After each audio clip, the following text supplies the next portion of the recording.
Hi friends, welcome to my channel. ఈ video వచ్చేసి door mat ready చేస్తున్నానండి పాత చీరలతో. ఇక్కడ వచ్చేసి నేను 2 చీరలు యూజ్ చేసుకుంటున్నాను, 2 కలర్లుగా బాగా కనిపిస్తుంది అనేసి. ఒక శారీ వచ్చేసి అంచు వచ్చేసింది, ఒక శారీ నార్మల్గా వచ్చేసింది. రెండు మనకి ఇక్కడ కాటన్ శారీలే.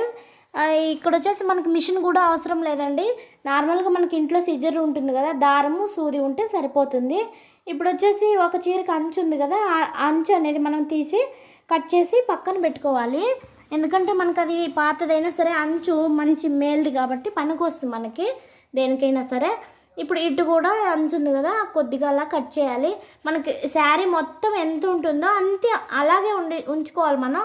మధ్యలో ఎక్కడ కట్ చేయకూడదు. శారీ పొడవు మనకి 5.5 వరకు వస్తుంది కదా, అంతా ఉంచుకోవాలన్నమాట. మనం ఎక్కువగా ఎక్కడ కట్ చేయకుండా మొత్తం మనం యూజ్ చేసుకోవాలి. ఇలా అంచు అంతా పక్కన పెట్టేసుకున్న తర్వాత ఈ శారీ పన్నా ఉంది కదా, మనం అంచు కట్ చేసాం కదా, అక్కడ ఇలా డబుల్గా మడిచి ఇలా సెంటర్లో ఒక టక్స్ ఇచ్చుకోవాలి. అంటే ఈ చీర అనేది 2 భాగాలుగా మొత్తం చీల్చుకోవాలన్నమాట. ఇలా ఒక దగ్గర కటింగ్ పెట్టి అలా మనం చించామంటే కరెక్ట్గా స్ట్రైట్గా వస్తుంది మనకి, హెచ్చు తగ్గులు అనేది లేకుండా. ఇప్పుడు ఈ చీరను కూడా సేమ్ అలాగే కట్ చేసుకుందాము. దీనికి నార్మల్ అంచే కాబట్టి ఇక్కడ అంచు అనేది నేను కట్ చేయట్లేదు. ఈ విధంగా హాఫ్గా మడిచి ఈ సెంటర్లో టక్స్ ఇచ్చుకుని మొత్తం మనం అలా చించేసేయాలన్నమాట. మనకి మొత్తం కట్ చేసుకోవాల్సిన అవసరం కూడా లేదు. అలా కొద్దిగా కట్ చేసి చించేస్తే మనకి స్ట్రైట్గా వచ్చేసింది. ఇప్పుడు వచ్చేసి ఈ విధంగా కట్ చేసుకున్న తర్వాత ఈ 2 కలర్లు చీరలో, ఆ చీరలో సగం ఈ చీరలో సగం అనమాట, అవి 2 ఒక దగ్గర పట్టుకుని మనం ముడిలాగా వేసుకోవాలి. ఫస్ట్ ఒక దారంతో ఈ శారీలోనే ఒక సన్న పీస్ కట్ చేసి మూడేసాను నేను. చూడండి, చీర పొడవు మొత్తం ఉంది ఇక్కడ. ఈ 2 కలిపి ఈ విధంగా ఒక చివరన హెచ్చు తగ్గులు లేకుండా సమంగా కలిపి అలా చివరన మనం ముడేసుకోవాలన్నమాట. అలా ముడేసుకున్నది ఒక స్టాండ్ లాగా ఉంటుంది కదా మనకి, అలా స్టాండ్కి మనం ఈ దారం అనేది కట్టేసుకోవాలి. ఇది మనకి గట్టిగా పట్టుకుని ఉంటుంది, మనం అక్కడ మెలిపెట్టుకోవాలన్నమాట. చూడండి, ఇప్పుడు బెంచికి కడుతున్నాను నేనైతే. ఈ విధంగా బెంచికి ఈ విధంగా కట్టేసాను అనమాట. ఇలా కట్టిన తర్వాత మనకి ఇలా మెలి తిప్పుకోవాలి 2. మనం నార్మల్గా ఈ శారీ ఎలా ఉందో అలా తిప్పకూడదండి. మనం ఈ ఒక్కొక్క పీసు 2 పీసులు ఉన్నాయి కదా ఈ శారీవి, ఈ ఒక్కొక్క పీసు మెల్లి తిప్పుకుంటూ దానికి మళ్ళీ రెండింటిని మెల్లి తిప్పుకోవాలన్నమాట.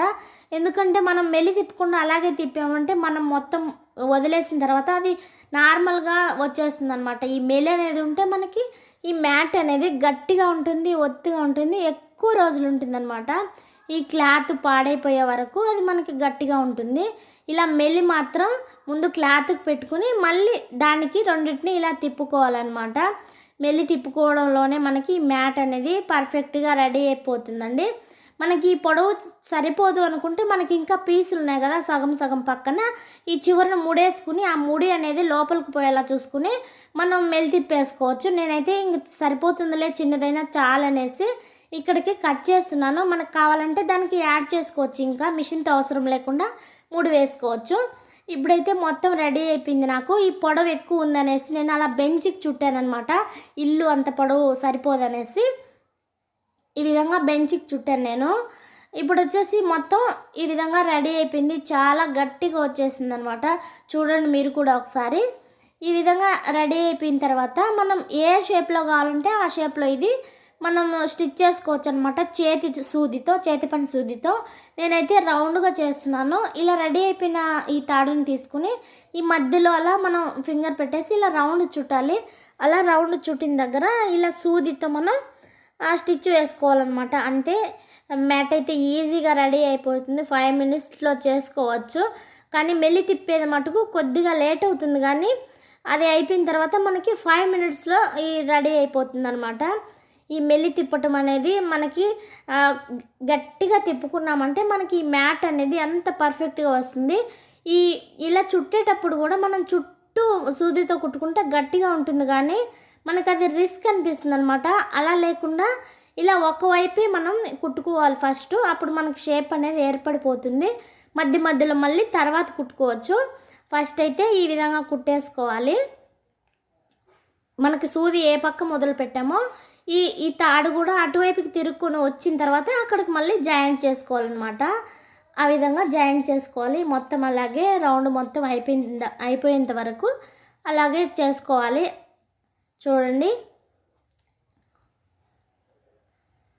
ఆ విధంగా అయిపోయిన తర్వాత మనం మధ్యలో అక్కడక్కడ లైన్స్ లాగా వేసేసుకోవాలన్నమాట. అది తిప్పి చూసుకుంటే మనకి దారం కూడా అస్సలు కనిపించదు, చాలా నీట్గా ఉంటుంది.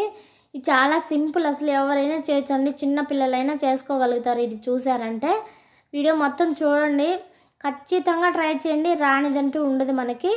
కాటన్ చీరలు అయితే ఇంకా బాగుంటుంది, సిల్క్ చీరలైనా చేసుకోవచ్చు. ఇలా మందం మీద కాబట్టి సిల్క్ చీరలైనా వాటర్ అనేటివి పట్టుకుంటాయి. ఇలా చివరికి వచ్చేసిన తర్వాత ఈ పీసులు ఉన్నాయి కదా, ఆ పీసులు లేసిపోకుండా మనకి ఊడిపోతాయి. తర్వాత ఈ పీసులు అనేటివి కొద్దిగా గట్టిగా కుట్టుకోవాలన్నమాట.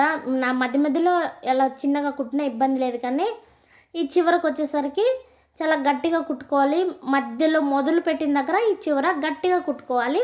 ఈ మధ్యలో అక్కడక్కడ కొంచెం చిన్నగా కుట్టినా ఏం కాదనమాట. ఈ విధంగా మధ్యలో ఈ విధంగా వేసేస్తాను అనమాట దగ్గర. నేను ఇప్పుడు అది మ్యాట్ తిరిగేసి మరీ చూపిస్తాను చూడండి. ఏమాత్రము ఈ స్టిచ్ అంతా పట్టుకొని ఉంది కాబట్టి ఈ సందులు పోనివ్వకుండా అది ఉంటుంది చాలా గట్టిగా. ఇప్పుడు చూడండి, ఎక్కడ గ్యాప్ లేకుండా రెడీ అయిపోయింది.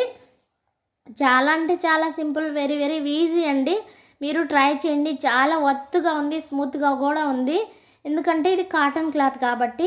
ఓకే ఫ్రెండ్స్, ఈ వీడియో నచ్చుంటే లైక్ చేయడం మాత్రం అస్సలు మర్చిపోవద్దు ఫ్రెండ్స్. మీరు ఇచ్చే లైక్ నాకు ఎంతో మేలు అనమాట, ఎంతో సాయం అవుతుంది. Okay friends, please support my channel. Thanks for watching.